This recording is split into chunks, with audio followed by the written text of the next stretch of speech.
రాష్ట్రంలో ఈ ఫార్ములా దుమారం చెలరేగింది. అధికార ప్రతిపక్షాల మధ్య యుద్ధం మొదలైంది. ఫార్ములా ఈ కేసులో రెండవసారి కేటీఆర్ ను ఏసీబీ విచారణకు పిలిచారు. విచారణ తర్వాత జైలుకు పంపిస్తారు నన్ను అని కేటీఆర్ అన్న మాటలు ప్రస్తుతం రాజకీయ దుమారాన్ని లేపుతున్నాయి. కేటీఆర్ ని ఎందుకు ఏసీబీ విచారణకు పిలిచారు? ఫార్ములా ఈ కేసు అంటే ఏంటి? అక్కడ జరిగిన తప్పేంటి? అరెస్టుకు అసలు కారణాలేంటి? ఇలాంటి అన్ని ప్రశ్నలకు కంప్లీట్ ఇన్ఫర్మేషన్ వీడియో. ఐఏఎస్ అధికారి అరవింద్ కుమార్, హెచ్ఎండిఏ మాజీ ఇంజనీర్ అయిన బిఎన్ఎల్ రెడ్డి వీళ్ళ స్టేట్మెంట్ ఆధారంగా ఈ సంవత్సరం జనవరి 9న ఏసీబీ కేటీఆర్ ను విచారణకు పిలిచింది. తర్వాత ఫార్ములా ఈ సీఈఓను కూడా విచారించారు.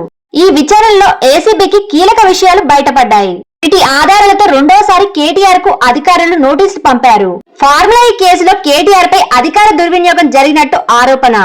అంతేకాదు ఈ కేసులో విదేశీ సంస్థలకు అక్రమంగా నిధులు అందినట్లు ఏసీబీ అధికారులు ఆధారాలు చూపిస్తున్నారు.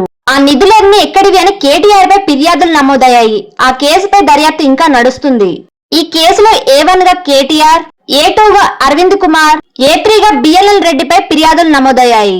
ఫార్ములా ఈ రేస్ నిర్వహణ కోసం కొన్ని భారత చట్టాలు ఉన్నాయి. కేటీఆర్ తన అధికారంతో ఆ చట్టాలను ఉల్లంఘించాడు.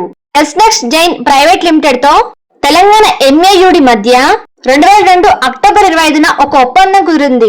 ఈ రేస్ కయ్యే ఖర్చును స్పాన్సర్స్ భరించాలని, రేస్ నిర్వహణకు అనుగుణంగా ఫామ్ ని నిర్వహించాలని ఎంఏయుడి మధ్య ఒప్పందం. కానీ 2023 ఫిబ్రవరి 11న జరిగిన ఈవెంట్ లో ఎంఏయుడి తరపున 12 కోట్లు చెల్లించిన హెచ్ఎండిఏ. 2023 సెప్టెంబర్ 7 అప్పటి హెచ్ఎండిఏ కమిషనర్, ఓ ఐఏఎస్ అధికారి, పురపాలక శాఖకు చెందిన కేటీఆర్ ఈ ముగ్గురు ఒప్పందాలను ఉల్లంఘించి ఎస్నెక్స్ట్ జైన్ కు బదులుగా హెచ్ఎండిఏనే ప్రమోటర్ గా ఉండాలని మంత్రి పదవిలో ఉన్న కేటీఆర్ నిర్ణయించాడు. ఈ కేసులో ఎవరి పాత్ర ఎంత అని ఇంకా బయటికి రాలేదు. ఏసీబీ ఈ కేసు దర్యాప్తును దూకుడుగా పనిచేస్తుంది.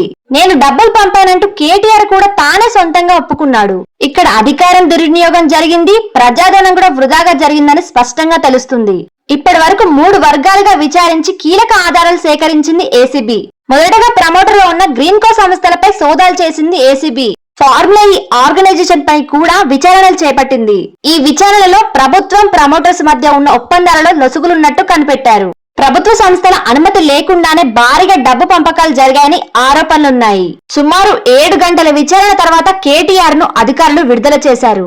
అన్ని ఆధారాలతో అధికారులు కేటీఆర్ ని అరెస్ట్ చేయడానికి సర్వం సిద్ధం చేస్తున్నారని ప్రచారం జరుగుతుంది.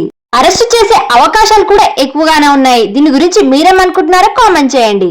వీడియో కనుక నచ్చితే please like and subscribe my channel. Thanks for watching.